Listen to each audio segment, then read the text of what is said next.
The following program presents principles designed to promote good health and is not intended to take the place of personalised professional care. The opinions and ideas expressed are those of the speakers. Viewers are encouraged to draw their own conclusions about the information presented. Welcome to Healthy Living. I'm your host, Margot Marshall. Scientists have made the discovery that the brain is plastic.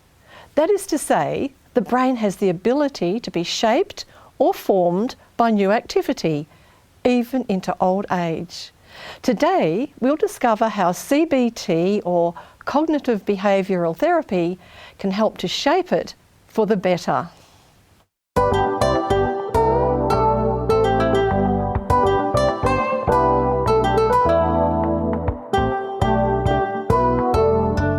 Healthy Living is a production of 3ABN Australia Television, focusing on the health of the whole person, body, mind and spirit. You'll learn natural lifestyle principles with practical health solutions for overall good health.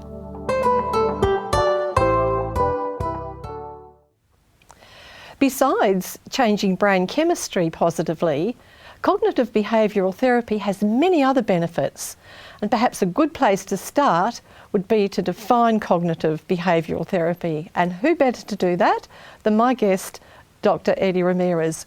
Welcome, Eddie. Thank you. What is cognitive behavioural therapy? Cognitive behavioral therapy, as its name says, is composed of three words. So we have the word therapy, which means treatment. We have the word behavioural, which has to do with your behaviour. I think we all know that one. And cognitive is basically an exotic word for thoughts. Okay. So we can summarize this as the treatment of changing the thoughts in order to change the behavior. Excellent. Very well explained. And this is something essential. We have a depression program, extremely successful. 95% of the people that do our depression program will get better. Now, what's that 5%? I call it the disobedient patients. Those don't want to cooperate with the program. Unfortunately, it's not going to work. But the 95% of the people that do those behaviors, they will improve their mental health. And one of the essential parts of this therapy is cognitive behavioral therapy. And basically is teaching the person to take responsibility for their thinking. Nobody else can think for you. You are responsible to control your own thoughts. And you know, the way you think has an implication in your brain. And that's why the way you think can change your brain towards good or not so good. So the tools you're going to learn today are powerful because this is something you can start doing and you can start helping to change and make that brain plastic. So that could be something a person could do without a therapist necessarily. That's right. You can do it with or without a therapist. There's many books that you have available to read about this and start applying that. As we tell our patients, look, this is not the way our brain works, but just for illustration purposes, we tell them. Imagine that your brain has two sides. You have a positive side, which is a beautiful grass field with flowers and sunlight and so forth. And you have the other side of your brain in which you have cloudiness and it's raining and it's muddy everywhere. And there are some people that like to drive their thoughts to the negative side of the brain. Mm-hmm. So they have driven so much through that mud that there's so much mud accumulated on that side of their head that they walk like this. Again, that's not the way the brain works, but it's for illustration purposes. So what I want you to do is to start analyzing what you think. See, our heads are like a television channel. You can change the thought. Mm-hmm. You can choose not to think about certain things. For example, I'm a physician that is very against abortion. But as you think things, is like a pregnancy. So you keep on thinking certain things, and that starts becoming like a little baby in your head, and sooner or later, those thoughts will give fruit to some action in the reality world. So again, this is the only type of abortion I promote, which is to avoid the wrong types of thoughts. So if your thoughts are not correct, start working with them, start stopping them, and start replacing them with good thoughts. And that's exactly what we're going to talk about today. I think the replacement idea is very good, because if you focus on what you don't want to think about, you're actually thinking about it, isn't it? That's right. Again, you even if you catch yourself thinking about what you shouldn't be thinking, you can say, no, I choose not to think about this. I want to think about something else. Yes. Again, I cannot force you to think this way or that way. I can... personal choice. That's right. I need to choose that all the time. Not only once a day, but every single time.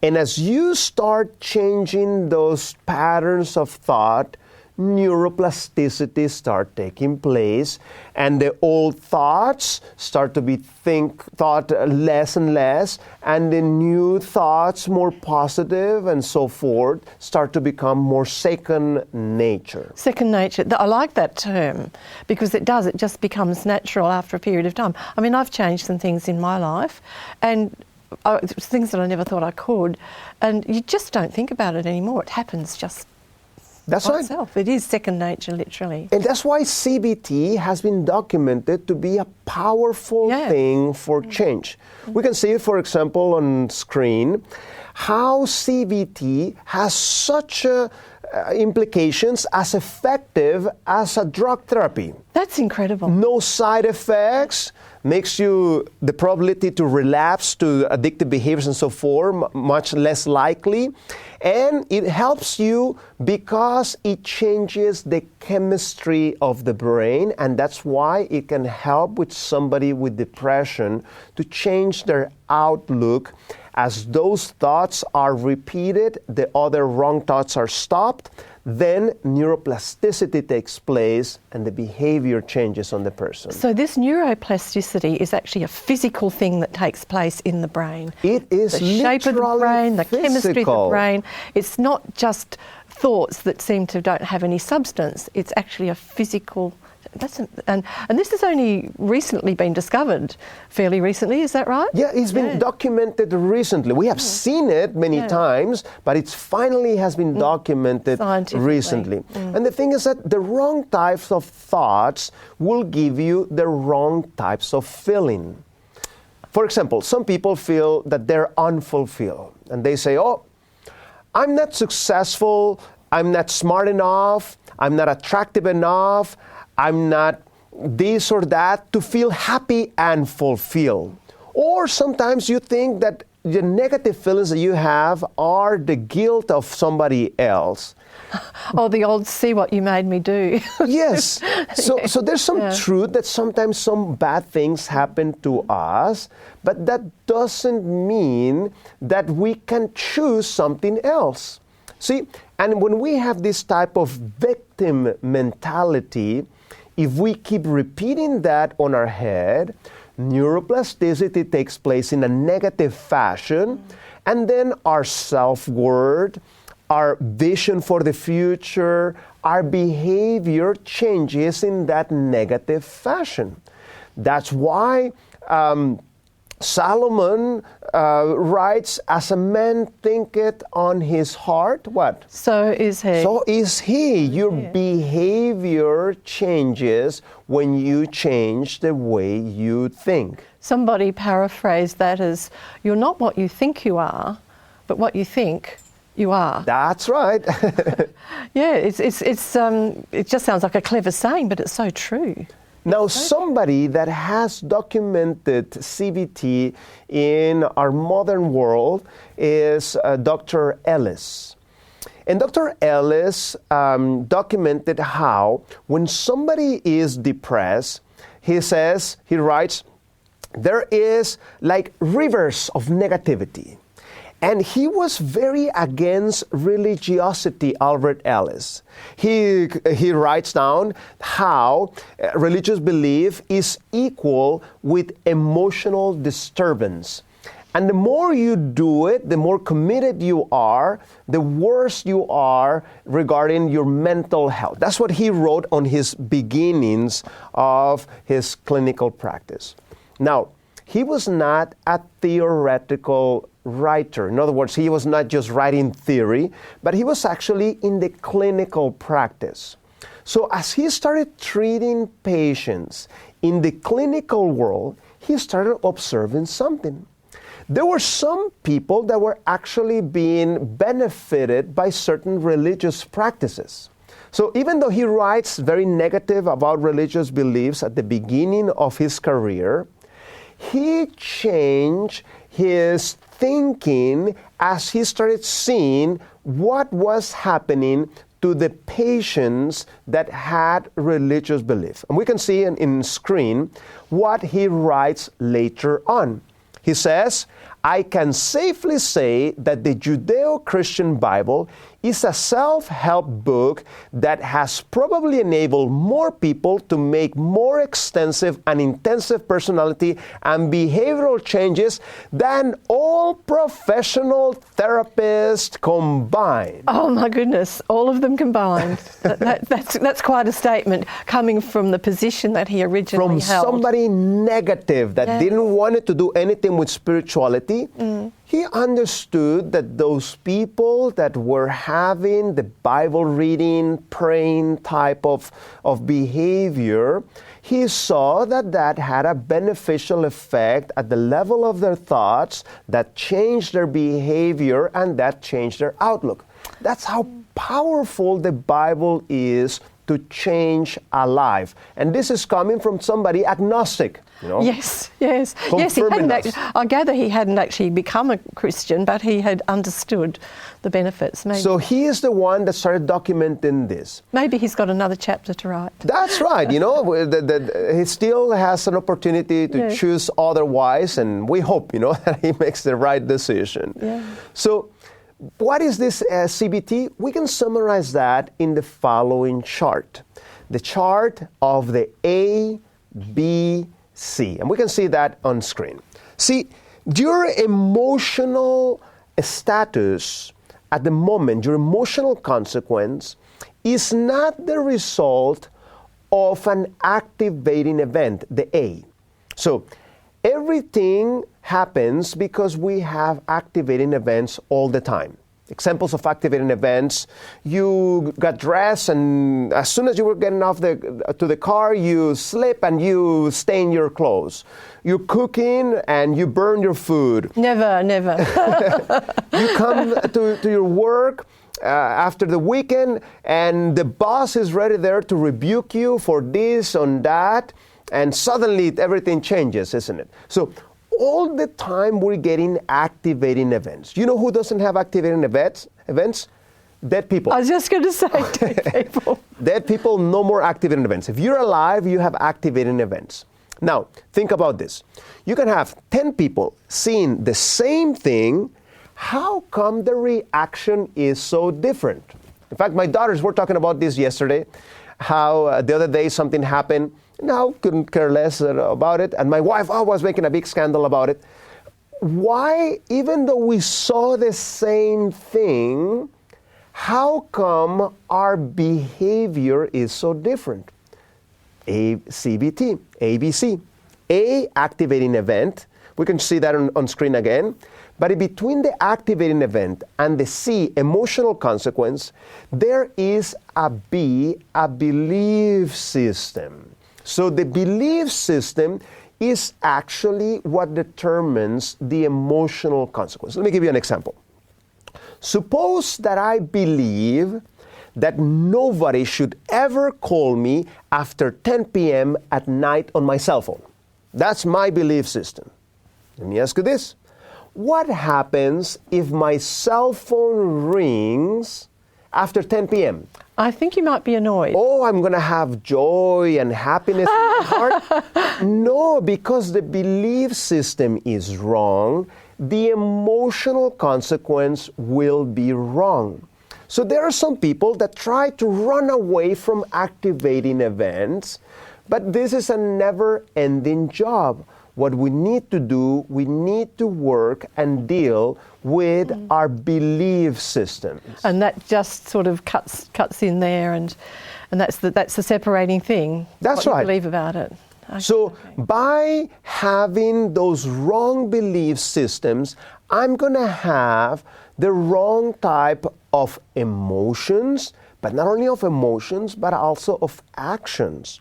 Therefore, we need to focus on identifying those belief systems and helping them to change. So I want to share with the audience today an interesting example that Jesus leaves to us on how you can change those wrong belief systems, and what tool and how did Jesus change that? Isn't that interesting? Yes, we're very interested on an authority like that. So let us go to Luke. If you have a Bible, go and get your Bible.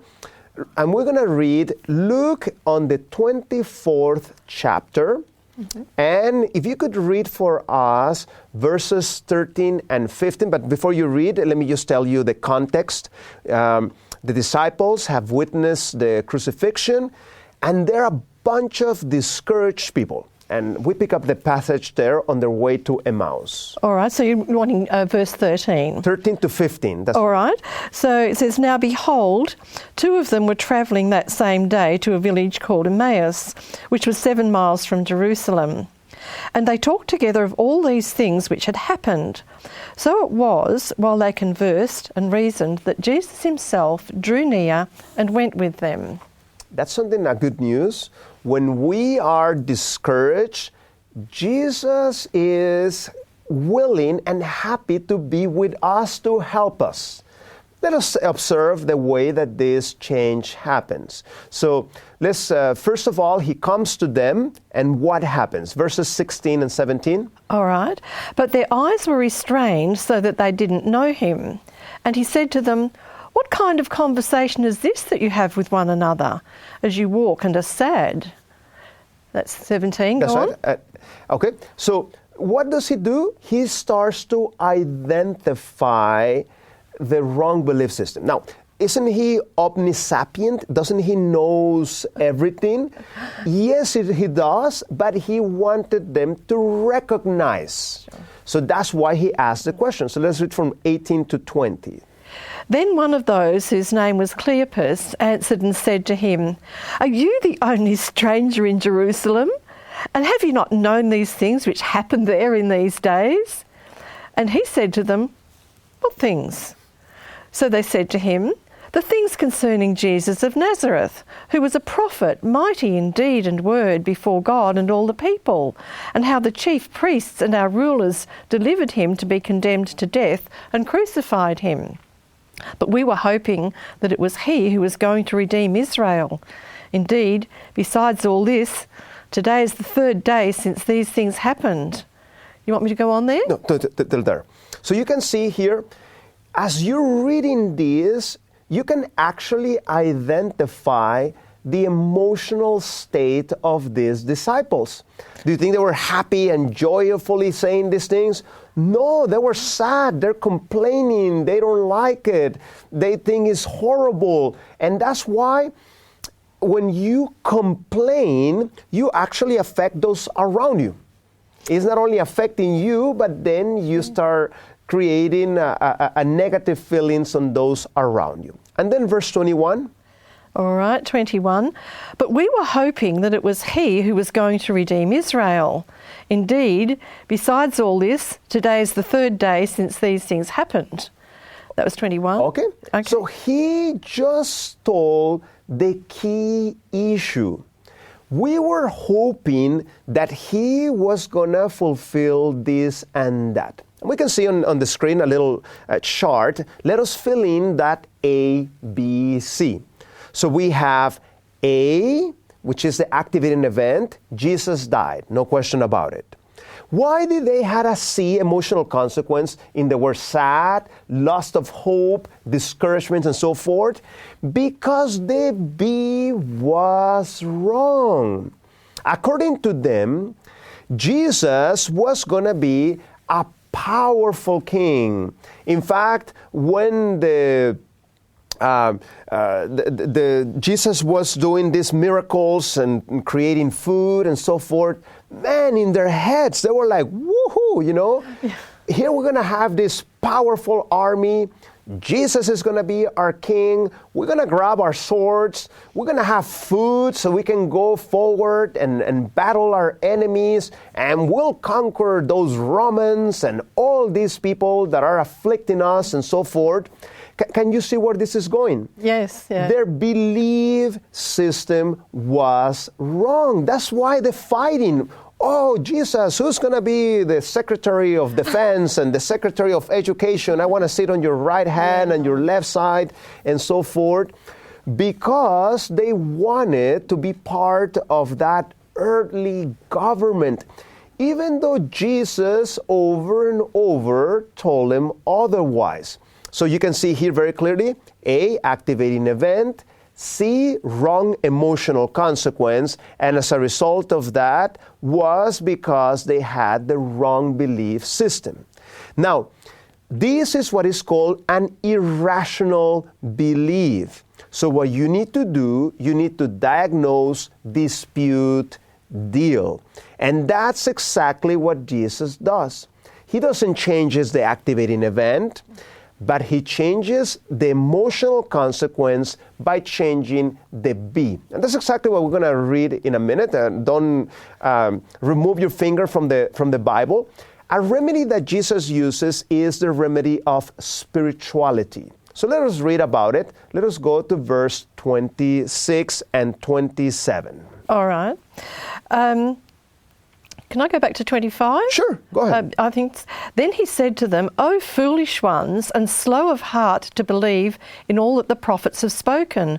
Ought not Christ to have suffered these things and to enter into his glory?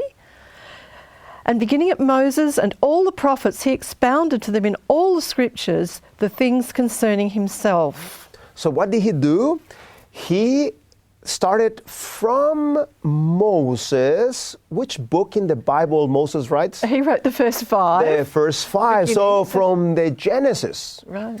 And he goes through the prophets because all these writers had documented with such a detail what was going to be the ministry of Jesus, where Jesus was going to be born, what Jesus was going to be doing in his ministry, where Jesus was going to, what type of death he was going to have, and all these things had been prophesied thousands of years before Jesus came to earth. And he told them himself plainly. And he over and over told them. But as we humans, sometimes they tell us something and block it out. It's not what you want to hear, goes out the other one. Yeah. So what he did, he used the Bible as an instrument to deliver cognitive behavioral therapy. Now, he goes and has this Bible study with them. He's showing them all these prophecies. And what was the result of this Bible study? We can go to verse all the way to the end, 31 to 35 to see this. All right. So 31. And then their eyes were opened. That's right. Like that. Then their eyes were opened and they knew him and he vanished from their sight. You want me to go on there? Keep going, yes. All right. And they said to one another, did not our hearts burn within us while he talked with us on the road and while he opened the scriptures to us? So they rose up that very hour and returned to Jerusalem and found the 11 and those who were with them gathered together, saying, the Lord has risen indeed and has appeared to Simon. And they told about the things that had happened on the road and how he was known to them in the breaking of bread. Now, Now, do you want me to go on? That's good there. All right. So as we can see, what happened with their emotions? Did they continue sad and discouraged? No, I think they skipped eating their meal and came back in the dark. All that distance joyful, back, isn't they just it? couldn't wait to share the good news. That's right. Yeah. So you can see, here is the future leaders of God's church, bunch of discouraged people, that they needed some cognitive behavioral therapy. Jesus comes to them, has this Bible study with them, and those negative emotions were transformed to a positive emotion. That's why there's hope. I know there's people at this moment that are listening to me. They may be discouraged. Yeah. They may not see a good future ahead of them and so forth. Use the same method. As you read the scriptures, you read about those experiences of how God has dealt with all kinds of problems, from people that were doing harm to those that been harmed, and how He was able to help them and give them hope and so forth. So this is a powerful tool to change not only temporary but permanently. And even in our program, we have made little songs that we teach our patients to try to encourage them with that type of change. Like one little song that we teach them, it goes something like this: I don't like it, I don't like it, it's okay, it's okay. I can stand it anyhow, I can stand it anyhow, I'm all right. I'm all right. I'm glad you didn't ask me to sing. So we had a patient that came to our program. This is what happens. Many patients, when they come to our program, they're have many addictive behaviors. So as we start stopping the coffee and the cheese and the meat and these type of things, the reality is that the first days, the patients don't feel good. Because it's like a smoker that stops smoking, they don't feel good. So we actually make him sign a paper that says, if you quit, we won't return you a single penny, because we know that they need to go through that stage in order to start getting better. But one of the patients felt horrible, so she said, no, forget it, I'm going home. So she packed her bags and she was going on her way to the car. And she saw a treadmill on the way out, and she said, I pay some money for this. I better use some exercise before going home, because in order to pay a little bit of what I paid. So she gets on the treadmill, and in her head, she starts running that little song. Dun, dun, dun, dun, dun, dun, dun, dun, dun, dun, dun. And then she starts analyzing what she is trying to sing, and realizes that is her feelings that are taking her that direction, that yes, she can stand it anyhow. So she goes, unpacks her bags, finishes the program, and does fantastic at the end. Oh, isn't that wonderful story? Wonderful story to end on. And look, we hope that today's program has been helpful to you too. We look forward to having you join us next time for more secrets of healthy living. And remember, you can watch our programs on demand. Just visit 3abnaustralia.org.au and click on the watch button. God bless you.